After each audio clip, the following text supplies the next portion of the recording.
بسم الله الرحمن الرحیم ګرانو کتونکو طوفان محمد خان دی وخت تاسو سره وحدت نیوز نه نیغ پنیغ غټل نه تاسو سره خبرې درې گئی دی وخت مو دی پټرول او ډیزل کوم قیمتونه خطرې دی حواله سره شیل پمپټل کې ویلوډیو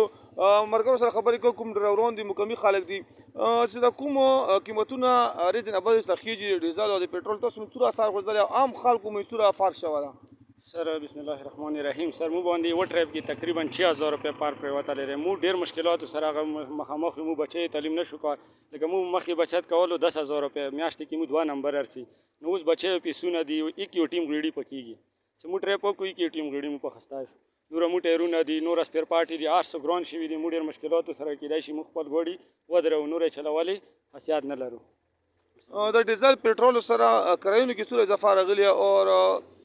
تاسو په ډرایورانو کوم د ترانسپورت وای څوره اثر غوښتل ترانسپورت باندې سر مخکې لکه مو 3 نه 4 نمبر کول اوس یو نمبر میاشتې کې ارچی تا کرای چې 100 روپے مو ته خېجولې ده هغه باندې ټول عوام احتجاج کوي چې دا ولې وخت د دی واجب نه مو ته مشکلات دي مو 5000 4000 بچت نشو کوه ډیره مننه مو سره بل ورګره ویلوړ دا د موجودات کوم تاسو ماشاءالله سیاسي بصرت هم لري موجودات کوم دا صورتحال لا په دې څه رښنی چې دا کوم ډیزل پټرول خېجی لګیا دي غریب عوام ته صرف ترانسپورت کې نه دي سره خلور کارخانې هم دي پټرول ډیزل هم چلیږي دي سره لور هم ډېرې مسلې دي تاسو دی بلې کې څه بسم الله الرحمن الرحیم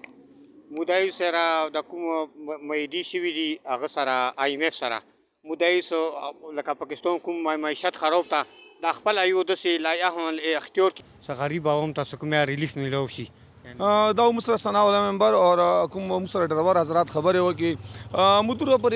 ډرایورونو سره وګړي دوه غوي سره بعضو خلکو کوم د خپل ګوډي کورونو کې ودرول او خرڅونه ته اراده لري ویل څه پټرول لګي ریزنه بایس تخیجی او دوره پر موردلی څه روان 48 غنټو کې ودا لورم وخیجی او آی ایم اف سره کومي ودی شي ویلي څو هغه کوم د عمل درآمد کې تیر ګورنمنت یوز ګورنمنت آیا ایدم ټیک ته څنګه باندې خو دغه عمل کوي چې هغه قرض به وسمن ملويږي نه کیستونه نه ملويږي حدود په کور دا څه دغه دي متبادل څه ذریعہ او بسیس عوام ته دي متبادل څه ریلیف ورکی او سره کوم د پټرول ډیزل دي د صرف په ترانسپورت نه بلکې دا په کا فیکټری دي کلو کوم